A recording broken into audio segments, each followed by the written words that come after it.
Welcome, everybody. I'm super excited for another episode of Show About Science. This is your host, Nate. And today we're going to talk to the creator of one of my favorite games, Happy Adams. Prepare for him to bond some answers to my questions as we dive into the world of molecules. It's going to be an awesome episode, so stay tuned. Hi, Jesse. It's Nate from the Show About Science. Welcome to the show. Thanks, Nate. Could you tell our listeners a little bit about yourself?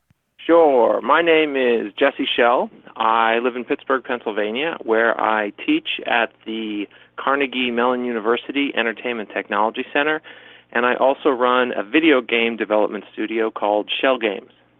And your company makes one of my favorite games, Happy Adams. Yes, that's right. Can you tell our listeners what Happy Adams is in general? If you could give it like a 5-minute summary, what would it be?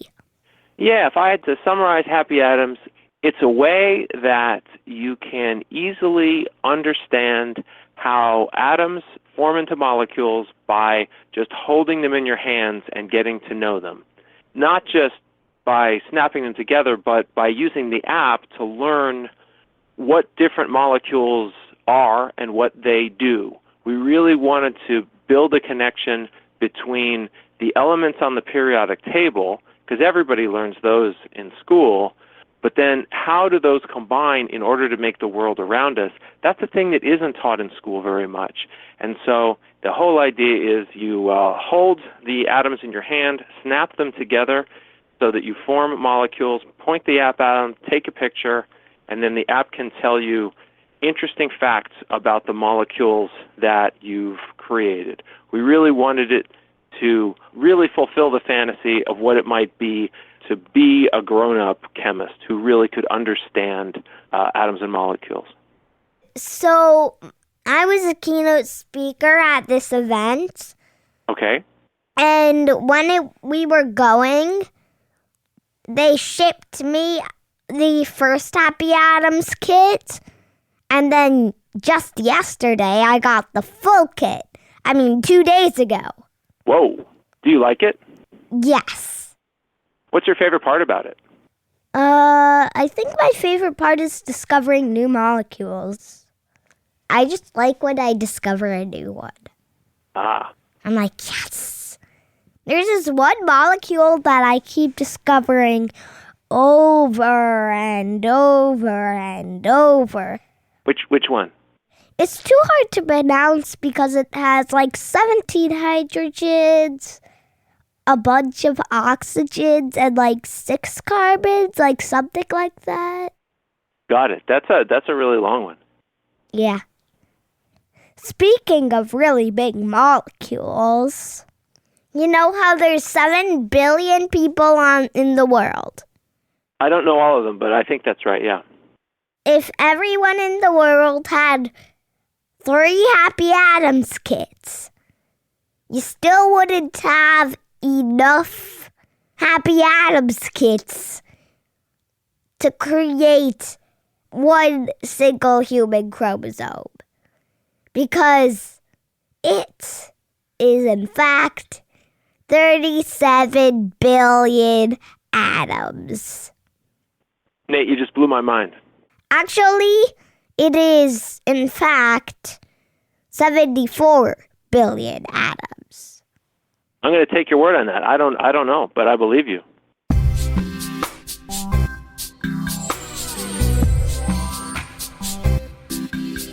So I think it would be kind of fun, but also kind of hard to design a game like Happy Adams. So how did you come up with the idea? All right, yeah. So Happy Adams is something that has been interesting to me for a long time. Way back when I was in college, I remember starting to learn chemistry and finding that it was really hard to learn. There were certain parts of it that were really hard to visualize. And I kept thinking that it would be nice to have some way to be able to not have to keep everything about atoms and molecules in my head, but instead being able to hold them in my hands in an easy, intuitive way. So I thought about that a lot over the years, and at some point I got the idea to start making a computer game about it. So we started making a computer game that was all about connecting atoms into molecules, and it kind of worked, but it just was a little frustrating because you can only manipulate one electron at a time. And I kept thinking, I wish I could just hold the atoms in my hands. So I got the idea, well, what if I did start building the atoms with physical models? Maybe I didn't need a computer. So I started building physical models, initially using ribbons and snaps, and then I started using Velcro, and then later started using magnets. And I started trying it out with kids to see if they could understand how to connect atoms into molecules, and it worked really well. And then later, we got the idea to, because the problem is you build all these atoms into molecules, but you don't know what they are. And we had the idea, what if we could use a computer or a phone or a tablet to be able to help you figure out what atoms you'd made? So there you go. That's pretty much the story of Happy Atoms in a nutshell. And so, how did you know all of the possible molecules? Oh, it's a great question. How would I know all the possible molecules? So I certainly didn't, and nobody on our team did either, but we started talking to professional chemists who were more experts, and they helped us find big databases of molecules. So then what we had to do is, based on the atoms that we were going to put into the set, we had to figure out, okay, of those atoms, what molecules is it actually possible for us to build? So we wrote special computer programs that would analyze the database and figure out which molecules were the ones that you could actually build. And how did you make Happy Atoms so engaging? Oh, that's a nice question. It was something very important to us because a lot of times when people teach chemistry, they sometimes teach it in a way that can be kind of boring. And we really didn't want that because chemistry is very, very interesting. So we thought a lot about making sure to bring the interesting parts of chemistry out in the open so that people could see them. And with the app, we took everything we know about making good video games and tried to bring those into the app. We wanted to make sure you had multiple different things that you could do, so you had a choice of what you can do. We wanted to make sure you had good progress so that you were always feeling like you were moving forward and getting better at what you were doing. And that's why we ended up coming up with the research notes and all the quests that you go on. It was really just by giving it a lot of time and a lot of attention, because the idea of making sure people could get interested in chemistry and stay interested in it was something very important to us. And part of the way we got there is by play testing a lot. We would have people try it and see what they liked and didn't like, and we would change it and then try it again and change it and try it again. So that's a lot of the way that we made it engaging. Okay, Jesse, I have one more question, but it's not about Happy Atoms. I heard that you designed rides at Disney. Could you tell me what that was like?